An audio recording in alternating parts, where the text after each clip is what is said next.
각이 사는 증시 각도기. 안녕하십니까 증시 각도기 시청자 여러분, 투자자 여러분, 도기마을 여러분. 멋진 5월 계절의 여왕 5월이 드디어 찾아왔습니다. 그렇지 않습니까? 주식 투자를 하다 보면 정말 시간이 많이 빨리 가죠. 그렇기 때문에 투자하시는 것들을 삶의 주요한 그 과정으로 여기시는 분들은 잘 결정을 하셔야 돼요. 정말 열심히 공부해서 추적을 하던가 아니면 개인들이 할 수 있는 편안한 투자를 하던가 이 둘 중에 하나를 잘 결정을 해야 됩니다. 저는 오히려 개인 투자자분들에게는 편안하게 하라는 투자, 두 번째 투자를 권해드리는 입장입니다. 네, 이번 주 증시각도 TV에서는 정말 재미난 여러 가지 코너를 준비를 했어요. 무엇보다 이제 5월 5일부터 여러분 찾아뵙게 될 김필수 교수와의 대답. 네, 교수님도 저하고 만나야 불꽃이 튑니다. 왜냐하면 질문다운 질문을 받으시거든. 저를 만나야. 두 사람의 이 화학적 케미가 너무너무 재밌고 잘 맞습니다. 그래서 이번에는 정말 궁금해하실 세 가지 이야기를 했습니다. 첫 번째는 애플카 누가 할 것이냐, 솔직한 입담을 서로 나누어 보았고요. 두 번째, 테슬라 왜 강한 회사인지에 대한 분석을 했습니다. 그냥 테슬라 좋다 나타가 아니고 기술적으로 한번 테슬라가 어떤 회사인지, 왜 강한 회사인지에 대해서 분석을 해보았고요. 그리고 현대차 과연 어떻게 될 것인가, 일본 기업들과 비교하는 자리도 아주 재밌으니까요. 한번 기억을 해주셨으면 좋겠고, 또 이번 주말에 멋진 코너로 찾아뵙는 게 하나 있죠. 김학균 신영증권 센터장과 함께하는 한국 시장에 대한 전망과 조망이 있습니다. 김학균 센터장은 업계에서도 정말 공부 열심히 하는 애널리스트들 중에 하나로 소문난 거 아시죠? 그래서 역시나 그분의 속을 좀 끌어와야 되니까 저하고 여러 가지 이런저런 잡설도 하면서 재미나게 여러분 보실 수 있을 것 같고, 여러 가지 해안도 얻으실 수 있지 않을까 싶습니다. 그리고 여러분들이 사랑하는 새로운 코너 각도의 클리닉도 이번 주말에 여러분을 찾아뵙고요. 앞으로도 꾸준히 여러분을 찾아뵙게 될 겁니다. 다양한 코너 있으니까요. 종 모양을 표시해 놓으시면, 알람을 설정해 놓으시면 뜰 때마다 여러분 찾아갑니다. 많이 재미난 시간 되셨으면 좋겠습니다. 덕분에 털렸어요. 제가 털려서 오늘 푹 잤습니다. 일부러 1시간 전쯤에 일어났다가 아유 힘들어 그냥 잘래 해서 정말 긴 잠을 자서 오늘 굉장히 늦게 여러분 찾아뵙게 돼서 양해의 말씀을 올립니다. 자, 미국 시장 정리해보죠. 미국 시장 어떠냐? 빅테크들의 기업 실적은 여전히 그제 애플도 그랬고 페이스북도 그랬고 아마존도 그랬고 너무나 뛰어난 실적들을 지금 발표를 하고 있는데 시장 전반을 끌어가지 못해요. 작년하고 그 구도가 많이 달라진 것이죠. 빅테크들이 끌었던 시장이 아닌 거예요. 지금 이상하죠? 왜 그럴까요? 너무 많이 올랐기 때문인 것 같습니다. 그 이유밖에 없어요. 나쁘지 않아요. 근데 너무 많이 올랐기 때문에 시장이 이렇게 조금 주춤하고 있는 흐름이다. 왜냐하면 다른 지표들, 그 다음에 소비자에서 나오는 그런 지표들 이런 것 등등등 찾아보면 너무 좋아. 상황이 너무 좋고, 이렇게 높게 나올 지표가 이렇게 높게 나올 수 있어? 이렇게 잘 나올 수 있어? 이런데 주가가 안 올라요.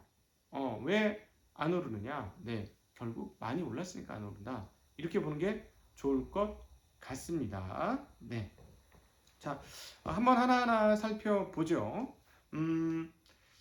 빵 기업들 있지 않습니까? 빵 기업들.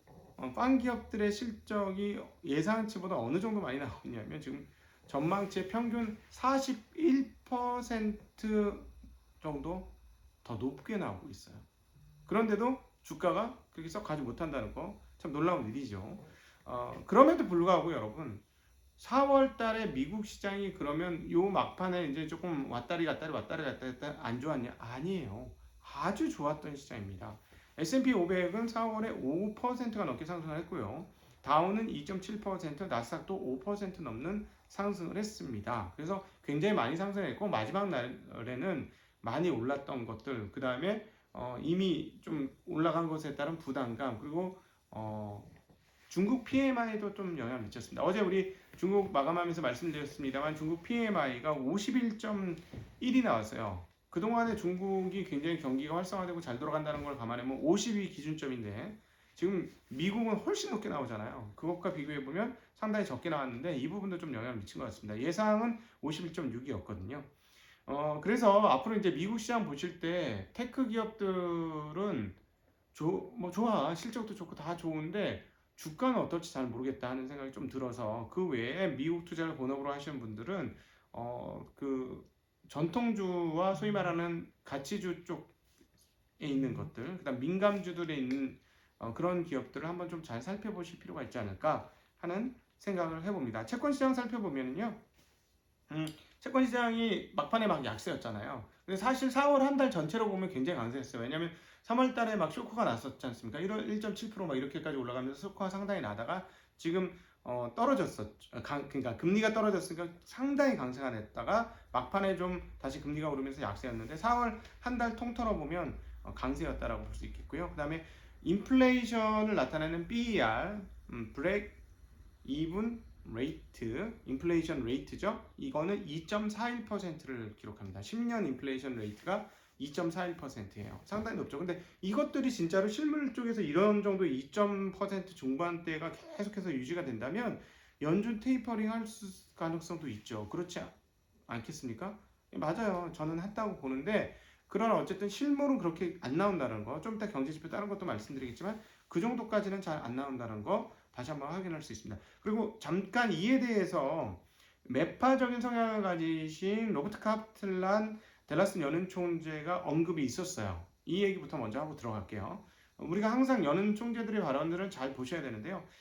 이분은 약간 강세파야. 그러니까 매파. 그러니까는 경기 진작보다는 통화 가치를 잘 유지하기 위해서 인플레이션 파이터의 역할을 주로 얘기하시는 그런 분들을 우리가 매파라고 하는데 이분 뭐라고 그랬냐면 월간 1200달러의 자산 매입 800억 400억이죠. 네, 국채 부동산 800억 400억 1200달러 매입을 계속한다. 즉 연준에서 지금 시장으로 1200달러를 계속 넣어주고 있는데 이거를 속도를 좀 늦추거나 그러니까 좀 덜 사주거나 테이퍼링을 논의하기 시작해야 된다라는 얘기를 했습니다.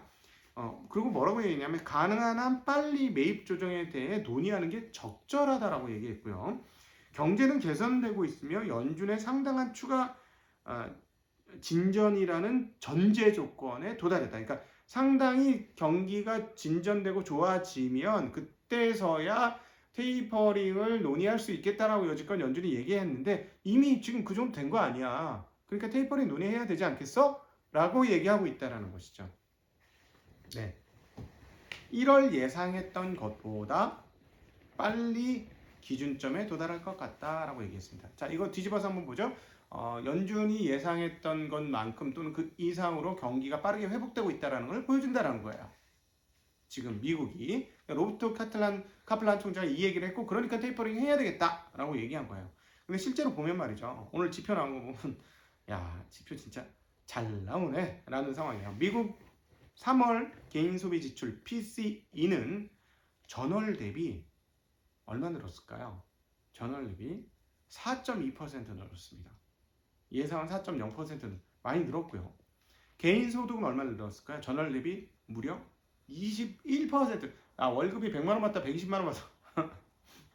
갑자기 빵 늘었어요. 이건 결국 뭘까요? 부양책에 의해 개인들한테 현금 꼽아준 것들이 진짜로 실제로 영향을 미치고 있는 것이죠.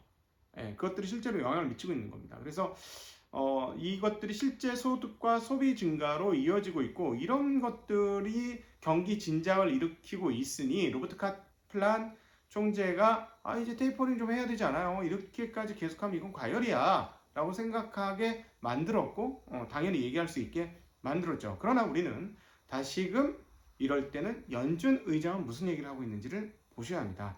파월 의장은 뭐라고 얘기를 하냐면 그 FOMC 회의하고 나서 그 발표하고 나서 기자회견 하잖아요. 거기서 뭐라고 했냐면 고용시장의 슬랙, 유휴 노동력, 그걸 슬랙이라고 하는데 고용시장의 슬랙이 여전한 상태에서 인플레이션이 지속할 가능성은 작아 보인다 라고 이야기했습니다.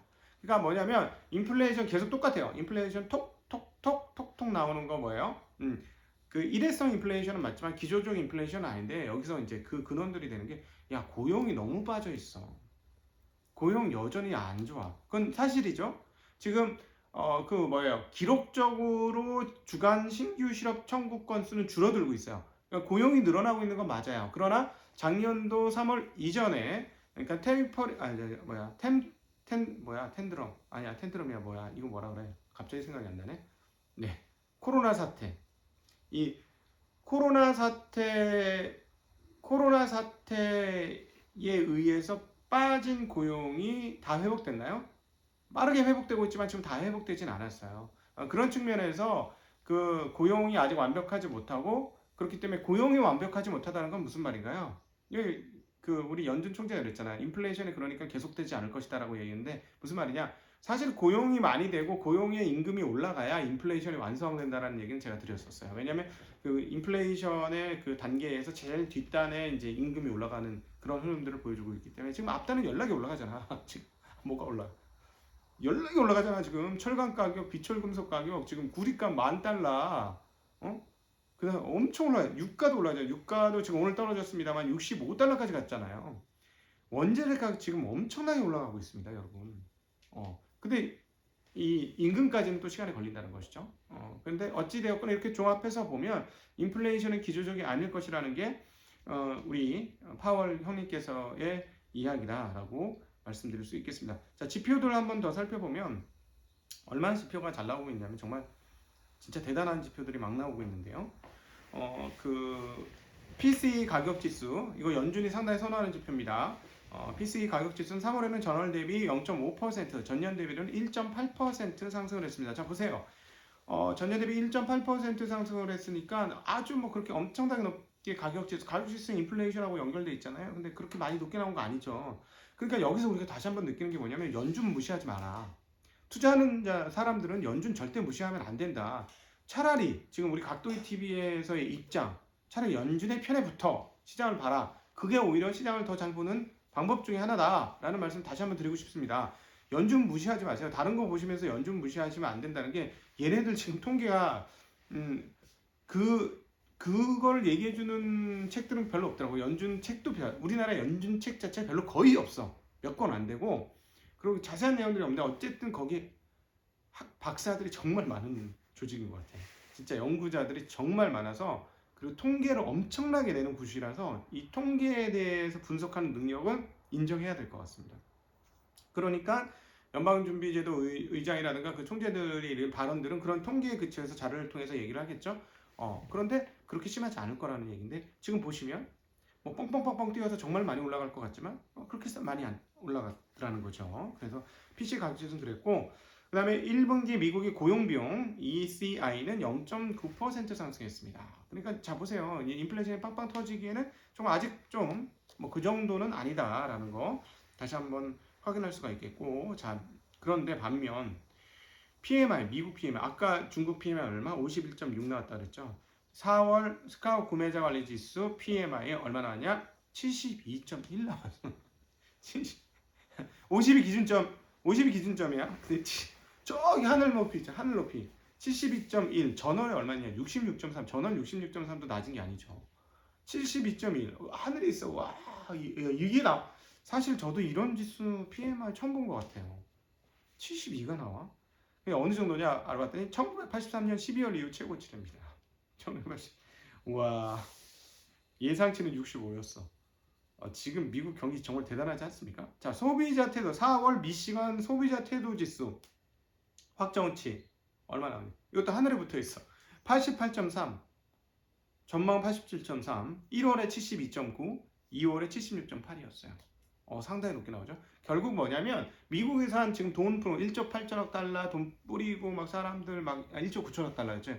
이게 막 이렇게 돈 뿌린 게 지금 효과를 발휘하고 있는 거예요. 그 사람들이 이제 돈을 가지고 돈을 쓰기 때문에 소득은 늘어났고 또 소비 태도도 높아지고 뭐 4점 몇 프로 나오고 막 이런 것들이 지금 선순환되고 있는 건데 그러니까 이제 일부에서는 야 이제 인플레이션이 커지니 이 돈을 이렇게 막 찍어내고 이 사람 돈을 시중에 돈을 막 쓰니 인플레이션 날 거니까 테이퍼링 하자. 그러니까 로버트 카플란 총재의 말은 바로 그런 얘기들이죠. 그럼에도 불구하고 여는 의장의 입장에서는 뭐냐면 일회성이다. 아직 기조적이 아니다. 슬랙이 많다.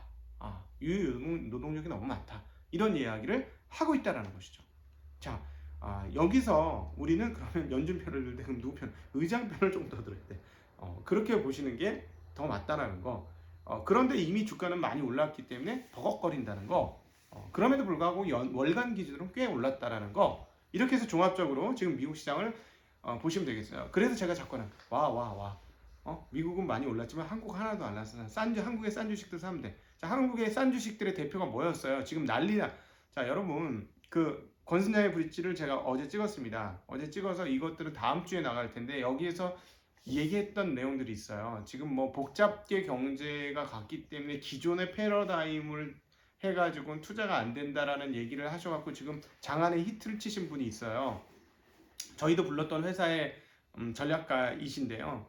화려하고 아주 멋지고 저는 그런 얘기들이 많이 논의되어야 된다고 너무 감사했어요.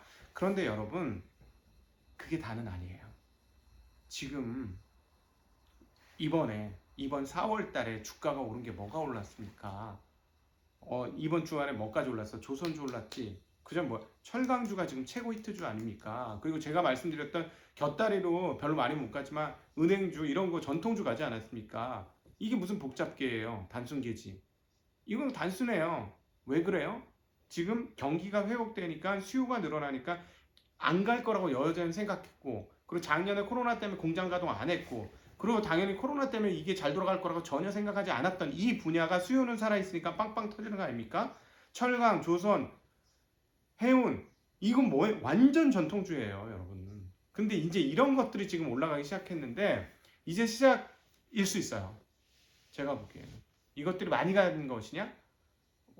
보통 화학도 그렇잖아요. 화학도 그렇죠? 화학도 계속 말씀드렸던 부분이죠. 화학 아니야, 많이는 말 안 했구나. 화학이고 조선이고 철강이고 이런 원자재 가격은 한 번 사이클을 그리면요 2, 3개월 가다 끝나는 게 아니에요. 2, 3년 갑니다. 2, 3년. 이거 기억하실 필요가 있을 것 같습니다. 자, 코로나 상황 얘기 드리죠. 코로나 상황으로 인해서 유가가 꽤 떨어졌어요. 63달러대로, 꽤는 아니고 많이 올랐으니까 떨어졌고, 인도 상황이 아주 악화되어 있습니다. 신규 확진자 수가 하루에 무려 38만 6,452명이에요. 브라질도 아주 안 좋아요. 하루에 사망자가 3,000명 나왔고, 미국은 인도발 여행객의 입국을 금지하는 상황입니다. 자, 기업 뉴스 보죠. 트위터가 가입자 증가세가 둔화됐다. 그리고 전망이 우려된다라는 판단에 따라 주가 폭락했습니다. 14% 폭락했고요. 1분기 실적은 나쁘진 않았어요. 매출, EPS 모두 예상을 상회했습니다만 1일 활성 사용자 수가 1억 9,900명으로 예상 2억 명을 하회했다는 뉴스와 앞으로도 전망이 그렇다는 것 때문에 엄청나게 폭락했습니다. 그리고 아마존 1분기 순이익이 무려 81억 달러, 그리고 이게 어느 정도냐면 3배 증가했던 것이고 주당 순이익도 무려 15.79달러를 기록했으나 주가는 하락했습니다. 그리고 유럽연합이 앱스토어에 대해서 규정 위반 예비 판단을 내렸다고 합니다. 그래서 애플 빠졌고요. 그 다음 유가 하락으로 인해서 엑슨모빌, 세브론 빠졌고요. 그 다음에 테슬라에 대한 이야기가 나왔습니다. 테슬라 오늘 굉장히 많이 올랐는데요. 애널리스트의 분석인데 이런 분석 되게 좋아요. ST 마이크로 일렉트로닉스라는 회사가 타나 교소라는 제품을 판매를 하는데 이 타나 교소의 판매처가 테슬라야. 근데 얼마나 파냐면 이 타나 교소 ST 마이크로 일렉트로닉의 80% 타나 수소를 테슬라가 갖고 가. 그런데 그 타나 수소의 개수를 파악해 보니 나 이런 애널 너무 좋아하는데 해보니 테슬라가 최대 100만 대를 만들기 위한 타나 교소를 주문했다라는 것이죠. 그로 인해서 테슬라 100만 대 해서 주가 빵 하고 뛰었는데요. 하나 더 알려드릴게요. 애널리스트와 실전 현장에 가면서 트레이드 저희는 직접 투자 입장에서 하나 더 말씀드릴게요. 여러분, 이게 이 애널리스트가 하나 빼먹어. 물론 맞아. 내가 전문 안 읽어봤으니까 최대 100만 대라고 했으니까 맞아. 그거 생각하고 얘기는 했을 거야. 근데 이게 지금 시장이 100만 대로 생각하는데 이거는 조금 아니에요. 그럼 무슨 말이냐면 이런 부품은 내가 100만 대를 만든다고 하면은 100만 대가 필요해 하면 부품은 100만 대를 딱 할까요? 만들다가 잘못 만들 수도 있잖아. 부속품을 버릴 때도 있잖아. 그쵸? 만약에 100만 대 만든다면 탄화 규소를 120, 130만 대 분량을 신청합니다, 여러분. 일반적으로 그래요. 모르겠어요. 자동차는 안 그런가? 제가 알아본 현장에서의 휴대폰은 그렇거든요. 그러니까 최대 100만 대라는 건 무슨 말이냐면 맥스 100만 대면 이거는 제 눈으로는 뭐가 보이냐면 테슬라는 올해 100만 대를 못 만들 가능성이 높다라는 얘기합니다. 물론 탄화 교소를 더 주문하면 괜찮지. 더 주문하면 괜찮은데 100만 대를 못 만든다는 얘기예요. 그러니까 역시나 예상했던 것은 85만 대 정도, 저는 개인적으로 85만 대 내외, 뭐 85만 대, 90만 대 이 정도, 지금 최소 75만 대 얘기했기 때문에 85만 대, 90만 대가 합리적인 예상치가 아닌가 싶은데, 그거를 과연 시장이 어떻게 100만 대? 저는 그래서 100만 대 넘기를 바랬어요. 100만 대 넘으면 좋아요. 이건 치고 가는 건데 100만 대는 뭐 넘으면 어떡하지? 이랬는데 아주 애매한 숫자가 나올 것 같습니다. 85만 대, 90만 대 뭐 이런 정도가 나올 것 같고, 그랬을 때 점유율이 얼마큼 떨어질 건가? 전기차에서의 점유율이 떨어졌을 때 과연 시장은 무엇을 느낄 것인가? 이게 지금 계속해서 테슬라에 대한 생각을 고민인데, 테슬라가 어떤 회사인지에 대해서는 김필수 교수하고 아주 심도 있게 테슬라의 하드웨어, 소프트웨어에 대한 자동차 전문가와 찐 전문가와의 대담이 여러분을 곧 찾아가니 기다려 주시길 바랍니다. 긴 시간 함께 해주셔서 정말로 감사드리고요. 인사드리겠습니다. 안녕.